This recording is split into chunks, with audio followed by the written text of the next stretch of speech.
drug law reform is necessary. It's long overdue in order to address discriminatory legal responses to Māori. It's necessary because of the way that the current law is applied and enforced against Māori as a particular demographic in the New Zealand population. About 18 months ago, Police Commissioner Mike Bush admitted to unconscious bias. In my view, unconscious bias is an overly generous term, a touch euphemistic in describing racist police tactics in terms of targeting, profiling, responding to Māori on the basis of preconceived stereotypes, mannerisms, dress, behaviours, language. So, we the police get to decide that in this country we apparently have offences of driving while brown, of carrying a joint in your pocket while brown. Those are not offences that Parliament has ever considered in this country.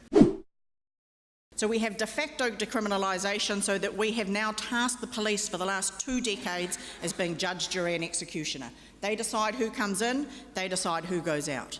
That's not satisfactory from a rule of law perspective. So we have an unsatisfactory gap between the law on the books and the law in practice. And the answer to that is, of course, to marry the two. So if most people are gaining the benefit of discretion, our drug apprehensions and convictions have more than halved in the last decade. We know that 43% of people in prison in New Zealand for low-level drug-related offending are Māori, then something needs to be done about that. So let's talk a little bit about Article 3, the breach of equality. This is how we can pin or tag the current application and interpretation of drug laws in New Zealand, from decisions to stop, search, charge, convict, imprison. In any decision, and not just in relation to drug law, but in any decision in terms of the application of criminal justice laws in New Zealand, Māori are filtered into the system rather than filtered out.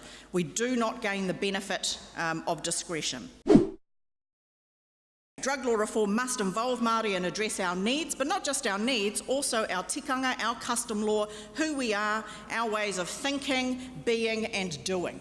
So while we as Māori may support drug law reform, my advice is that this must be done with caution, must have regard both to the relationship established by the Treaty of Waitangi, to our own tikanga or custom law, and the promises of equality and self-determination. I would just implore those tasked with law reform to consider the context and circumstances in which Māori people live and operate in our communities, as well as the duties owed to us pursuant to the Treaty of Waitangi.